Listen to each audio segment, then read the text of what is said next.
Welcome back to the channel. Don't forget to hit like, subscribe, and tell a friend. Draco the Ruler. Hopefully we get some justice for this young man eventually. He passed away at a tragic age at 28. Young man, he was just performing. He was basically at work, and then he got mobbed. He got mobbed by some individuals, most likely some gang members from California. Unbelievable. Here with Draco the Ruler, he's arguably the biggest underground rapper out of California right now. Draco, whose real name is Daryl Caldwell, grew up in the hundreds. This is a legendary in LA. Draco was raised... Unfortunately, this is after, his passing, unfortunately. But at the time when he was up and coming, his flow was so different. His style was so unique. Some people say, you know what? A lot of individuals got jealous of him because he was getting ready to take over the rap industry. The rap game in Los Angeles. Based on the block he's from. His neighborhood is rowdy, and it's known to be one of the most active areas in LA. As Draco got older, he began his own wave with his friends from his neighborhood. They started calling themselves the Stink Team. They still have their neighborhood affiliations, but they just wanted to have their own style. The Stink Team is officially classified as a street gang by LAPD. The group is made up of Draco the Ruler, his brother Ralphie the Plug, Ketchy the Great, Ralphie the Plug, his brother. I believe he was at the show when the incident occurred to Drakeo, best of my knowledge. Either way, Ralphie the Plug, he's a really good rapper too, but he hasn't been the same since Drakeo passed. Kales, Bambino, and Say So the Mac. The group began having notoriety after Draco dropped his debut album, I Am Mr. Mosley. From there, his unique style brought him and the Stink Team to West Coast fame. While all this fame was coming, the Stink Team was living a real street life behind the scenes. But before we get into the beef, let's talk... I said Drakeo, he was released from behind the bars in 2019. There's a good chance if he wasn't released, he probably would still be around right now, but he will be behind the bars. Maybe forever. Who they don't have problems with. The Stink Team is cool with the Jordan Downs Projects, also known as Grape Street. This is where the movie Menace to Society was filmed. This legendary hood is where 03 Greedo is from, and that's why you see Draco yelling Free 03. The Stink Team is also cool with the Rolling 40s. The 40s are under the... 03 Greedo, he's from Grape Street. How I know about him, he said that he used to sleep on the trains. He used to sleep on the bridges. But I guess he became a rap after that. Neighborhood Crips umbrella. They're located right below USC campus and the Coliseum. The Stink Team also associates with the East Coast Crips. Not to mean like East Coast New York, rather the east side of LA. That brings us to who the Stink Team is not cool with. But before we get into all that, let me run the intro.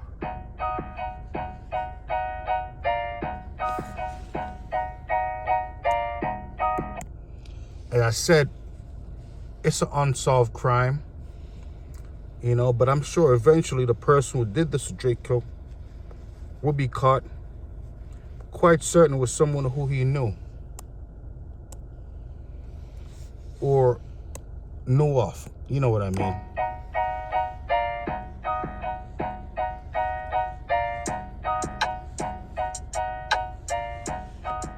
Some people used to say he was Mr. Disrespectful. Let me be honest, also. The Stink Team has beef with the whole LA. They're really the top ops of Mr. Southern California. Ingleweird. Their main and first opposition is the Inglewood families, which is located in Inglewood, obviously, right by the Chargers Stadium. Drakeo had a song he put out, was called Ingleweird, where a lot of people were saying, wow, he's dissing the whole neighborhood of Inglewood. So a lot of individuals didn't like that at all. Don't forget, Inglewood's a notorious place. I believe that's where Snoop Dogg is from. Families go by I think Snoop Dogg's from Long Beach. And they're one of the oldest established gangs in LA. What do I know? They're the guys who wear red, the Bloods. IFGB has been rivals with the neighborhood Crips and Rolling 40s for decades. Inglewood family is represented by famous rappers Frosty the Snowman and Rucci.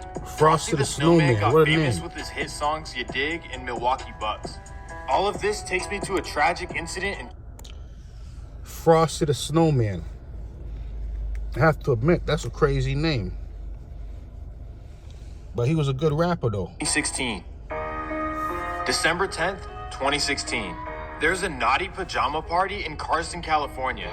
Both Inglewood family and the Stink team decide to show up.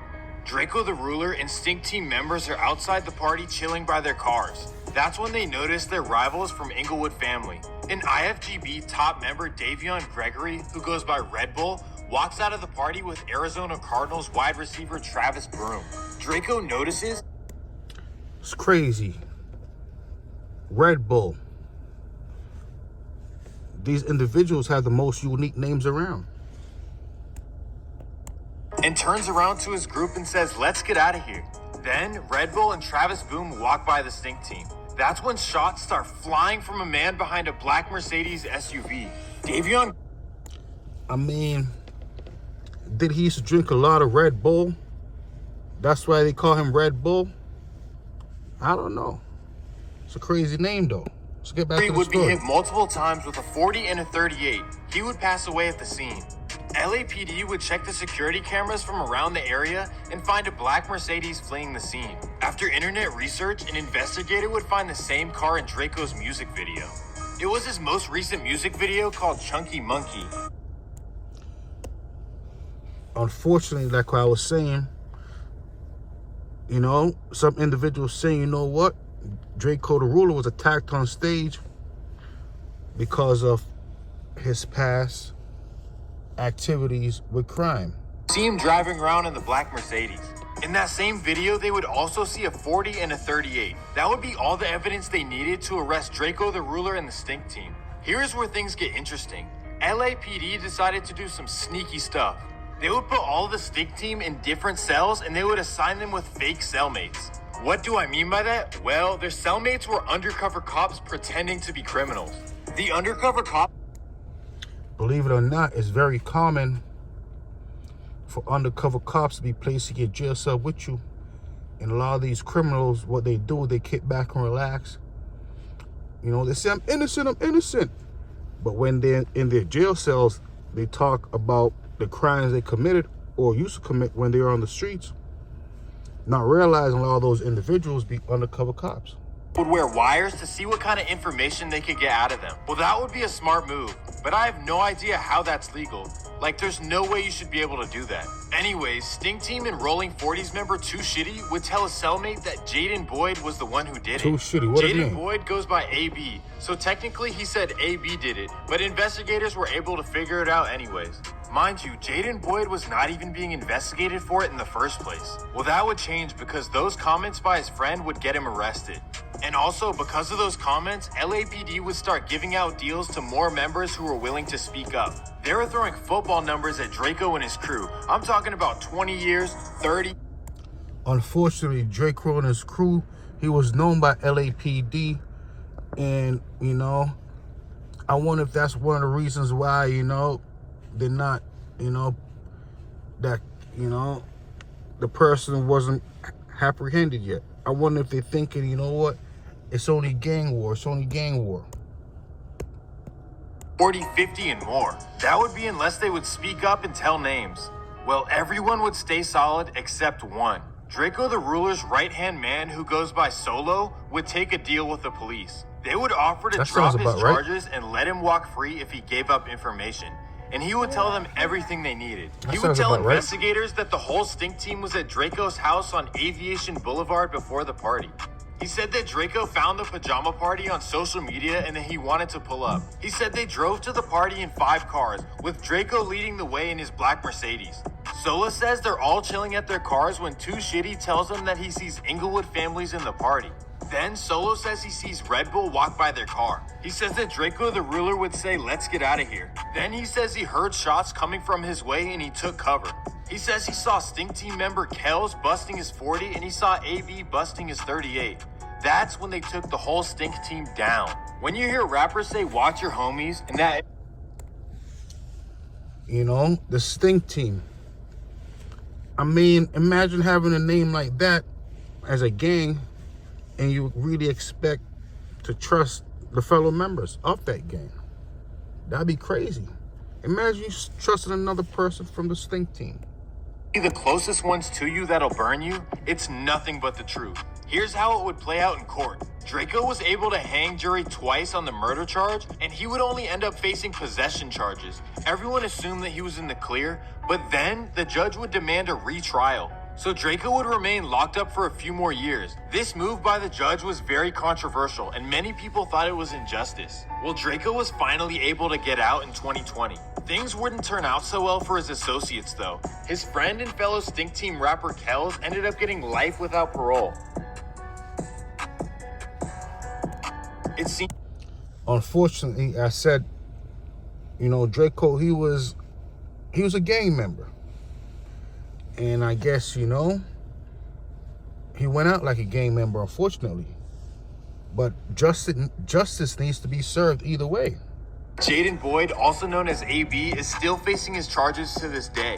And then that brings us to Solo, the rat. Well, Solo would end up going free after he testified, and now he's tucking his tail out of state somewhere under witness protection. So now that Draco is out free, he has come back harder than ever. He has dropped 4 albums, and he has gotten more famous across the country. That being said, the beef sadly is still going on, and it may have gotten crazier than before. Inglewood family rapper Frosty the Snowman and AZ Chike are now rocking together. Let's talk about Inglewood family for a second. They are wild because their top member, Red Boy Capone, would deface the Nipsey Hussle mural and post it up to the internet. You gotta come really, you see that? You gotta come really do that to me. You can't write that on the wall, Capone. Unfortunately, Draco, you know, the ruler, you know, he was just about that life, unfortunately. Sick, so great. You can't write that on the wall. You gotta come really. Ooh, that decision would end up costing him in a major way. July 8th, 2021. Capone's best friend, Indian Red Boy, would be sitting in his car on 139th Avenue. He would go on live with Capone, and that's when tragedy would occur. While on Instagram Live, you would see him hit 16 times and he would pass away right in front of your eyes. The Instagram video would go... Unfortunately, these guys weren't, you know, they weren't saints. They were gang members. So whatever happened to Drakeo wasn't any surprise, unfortunately. It really wasn't. It was very sad, though. It really was. The saddest part about it is that just a day later, Capone would go on Instagram Live, smiling, acting like nothing happened the day before. They're like, what the fuck? Hey, you know, it's crazy. When I was in the Bounty Blood, when the dead homies, all the Mexicans be like, man, I was in there doing with Frosty, fool. And it was like, he was rapping. Frosty the Snowman. Let's get it down, fool. Frosty the Snowman. I'm gonna give him the benefit of the doubt and assume that this was his coping mechanism and that he still hadn't processed what happened. Frosty the Snowman. Either that, or he's so desensitized to violence that So unfortunately, you know, Drakeo was basically, you know, he's from LA, living that gang life. You know, the gangs in LA, you know, those are real gang members. So I figure it's just a matter of time before, you know, they find out what really happened to Drakeo, but I wouldn't be surprised if they don't. Like I said, all these guys was basically all about payback, you know, and it was one of those things right there. Till next time. They say crime don't pay, but I see them do it, though. 28 years old. Passed away. If he didn't pass away, he would have probably been one of the biggest artists on the West Coast right now. So in reality, the West Coast lost. They lost a great artist. They lost a talented man. And the music hasn't been the same since in LA, believe it or not. Ever since Drakeo been gone.